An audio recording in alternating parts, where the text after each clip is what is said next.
Great, so just speaking before this, we spoke about how you had a session earlier. Did you want to just talk a little bit about your session and what your... Yeah, so it's all about trusting comms, and in particular where live events as a channel in the comms mix has got a real opportunity at the moment, because research is showing it's the most trusted channel.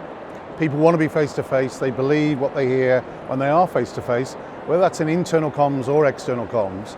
And as you go down the comms channels, you know, there's down to digital, social media is the least trusted channel. So I think we have an opportunity to really say we are the most effective channel for getting over some really quite complex messages, or we want to increase sales, or on an internal comms piece. So that's the essence of what I've been saying, and what we need to do to really change the way people perceive us. Okay, cool. And as an agency as a whole, what steps are you taking to sort of implement that into your day-to-day? I think for us, it's helping our clients and their stakeholders, when they're talking to their stakeholders, be more at the top table, take a more strategic view, because I think with events we get straight into, we need a venue, we need a guest speaker, we need some entertainment, we need all the AV. We don't step back enough and say, why are we doing this?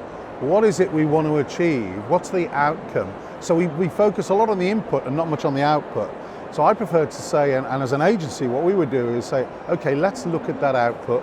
What is the outcome? What is the behavioural change we need the audience to do? What do we want them to do differently? And then go right back to the beginning and say, okay, where's the starting point? And then we can start to build the benchmarks and the measurement that links into the ROI of the event. But then we get a much more focused, a much more strategic view on the event. It's not just an event that can quite easily be cancelled because, oh, we haven't got the budget this year. We need to make it that we can't afford not to do the event, not we can't afford to do the event. So it's a shifting from cost to investment. That's it, yeah. Okay. And I know this might sound like a contradictory question, but with AI coming to the forefront of everything at the minute, and we're talking about face-to-face, but are there any technologies that you're bringing in to help input your processes to make these things absolutely happen? In the planning stage, absolutely, and we've seen a lot of that coming in terms of research, in terms of some of the initial designs. You know, we'll always get a real person to finish those designs and work on it, but AI can cut time down in terms of that initial planning stage. But we can use a lot of AI tools within the event now. So where I say digital is least trusted, actually digital tools there will help us become or prove our worth. So things like the ethical facial analysis, things like where we can, at a show like this, we can start to track people around the show, but then mix that with their emotions. Were they angry? Were they sad? Were they confused? Were they just disaffected? You know, what is it they're feeling at the time? Which part of the show is really effective? Which part of the show is ineffective? And you know, for presenters on stage presenting, they can have real-time view, which is a bit scary if you're a presenter, of how the audience is feeling as you're presenting. I'm not sure I like that, but it's almost like terrified. Get off. So there's those sorts of technologies. There's technologies where we've always had issues with language, so we've had to have the simultaneous translations, we have the headphones on. You don't need that anymore. We can pinpoint like a spotlight sound into an individual or a group of people. So that could be French, that could be English, that could be German, and they wouldn't hear the others. Or it could be a different message, maybe. Things around accessibility. We've seen a lot around the clear script in terms of that where people have got, you know, hearing difficulties, sight difficulties. There's lots of AI tools now that can really help us. And in the training world, we're doing a lot around avatars, where they look like real people, they act like real people, and they can pull on an awful lot of information. So in training, that can be where it's quite mundane for a trainer to go in. Maybe in the retail environment where they've got to do a session in store, they can't afford for trainers to go in, so the avatar does the training and acts just like a human being. Again, quite scary, but it's all there. So there are lots of tools we can use to help us through that event, and make the events much more credible and prove, as I say, prove our worth. Is it hard to get delegates to sign on to this? I know there's a lot of data capture, a lot of facial imaging getting captured there. Is it quite hard? Because we've spoken to people before for Complex about that, and it gets very difficult for them to sign on board. The beauty of certainly the ethical facial analysis, it doesn't capture the individual. It doesn't know who you are. All it's saying is that person or that group of people were very engaged or not. Or that group of people moved there and were very interested in the front of that car, but they weren't interested in the rear of the car. So there's no GDPR issues around that because we're not capturing anybody's data. And that's the key to the whole thing. Yeah, nice. Is there anything else in particular you'd like to speak about? I think, it's the process. What I spoke about this morning in terms of when we start to look at how we're going to measure the success of an event. We do go right in at the planning stage and the operation stage. I've got about 5 different things we need to do before we even get to that solution. And what I'm interested in is shifting or measuring the shift. What is it that they weren't doing there, but they are doing now? And that can be anything from a change in environment, a change in their sales process, but also it means that they may not enjoy the event. And we get obsessed with people enjoying the event. I run events where the objective is, I don't want people to enjoy it. I want people to hate the event because that will shift them on to another mode, or hate the session. In fact, it will become the worst in the engagement survey. Now, if that's the objective, and I want to hit that. And I've done a few events where, no, I want to take people outside their comfort zone, I want them to hate it, but I know by doing that it will shift them, and then we measure the shift. And we don't measure the shift always. We always say, yeah, the event was brilliant, the guest speaker was fantastic. What does that actually mean? It doesn't mean anything, and it's a waste of money. There's no other industry, I don't think, that would not invest huge sums of money without knowing what the return is. You know, if you're buying a machine in a factory, you would know exactly what that machine's going to return. Yeah. It amazes me that this industry, we just don't always do that. No. There's been a massive transition. We speak about it every one of our conference news events about the tightening budgets and different expectations. What sort of practices are you taking to sort of manage the expectations of your clients coming into those events? It's understanding what they want from the event and what they will find useful in terms of the measurement. So it may be in a sales environment, it could be lead generation. Then they can look at that into conversion, and that sales is actually a relatively simple thing to track, so long as that event is isolated as that was the only thing that drove those sales was that event. If you've got a big campaign around it, then it becomes more tricky.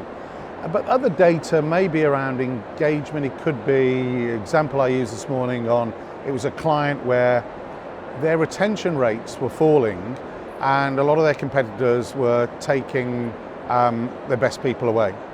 When we did some research into that, we found out it was because the leadership team really weren't engaged with their people, they weren't motivating their people, the recognition system had gone, and people were just like, I need to get out of here and go somewhere else. That was affecting sales and customer service, but it was also affecting, and this was where we put the measure in, that retention was affecting recruitment. So they had to increase their recruitment, they had to increase their training, their onboarding. So those were real costs we could use. So we worked it out that a 1% shift in retention would save hundreds of thousands of pounds on those other things. So that was our measure. Now the issue we find with a number of clients is they don't always have the data we need inside the organisation, or they don't want to give it to us. Because people get very precious in corporates about their data. So the more data we can have, not actually is directly connected to the event, but where the event will affect part of that organisation, that's the data we really need.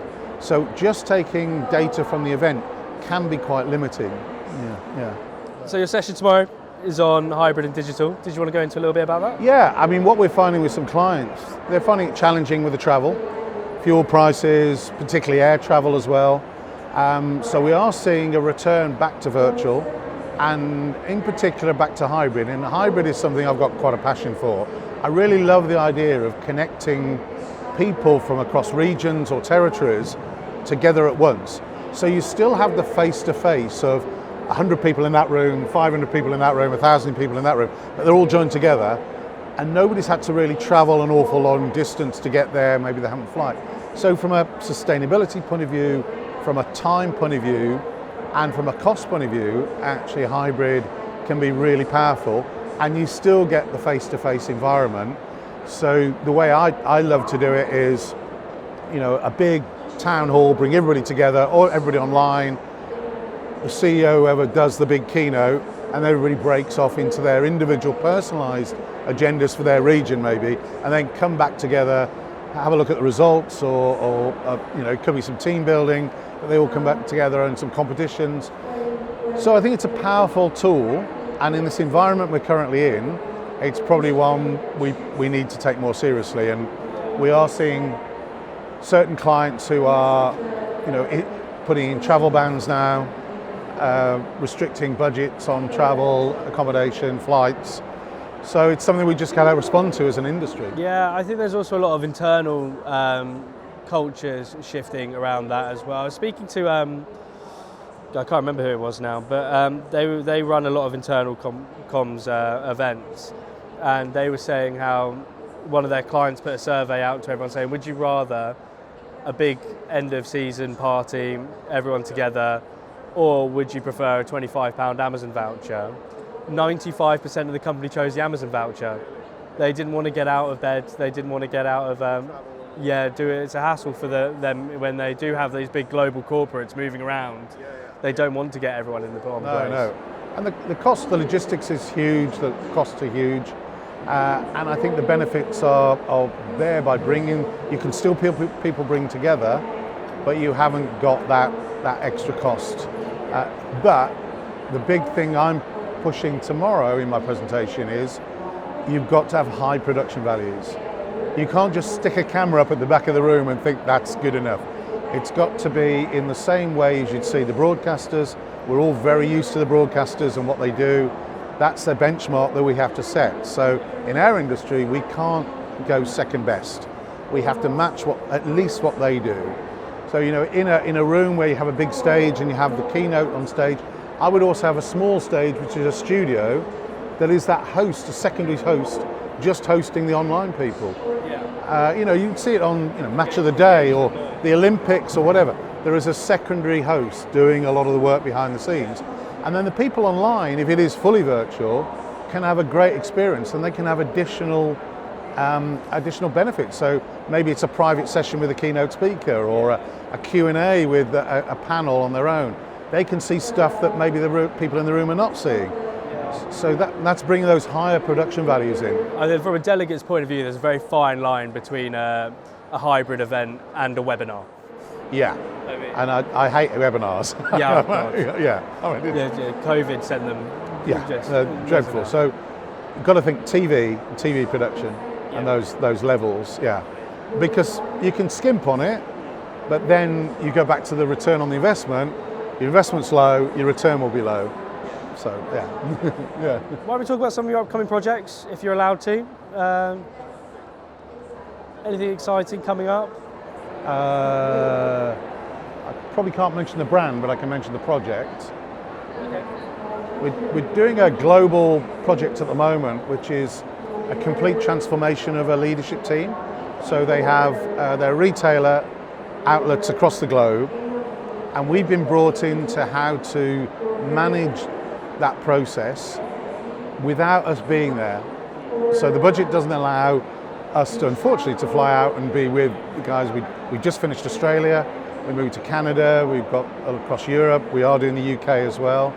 And by using local partners, but also giving the people who are going to take it from us, who we would normally organise and everything else, briefing them in the correct way. We're doing quite a lot of team engagement as well. So we developed the team engagement in the UK and then rolling it out. So yeah, it's an interesting project. Maybe not that interesting. Is this, No, I'll talk about it. Yeah. is this an event you want to go badly again? No. Yeah, trying to think what else we've got. A lot going on, but I wouldn't say they were, ultra innovative at the moment. Yeah. Cool. How have you found the show so far? As we are official media partners, we do. The show's been really busy. Our stand has been really busy.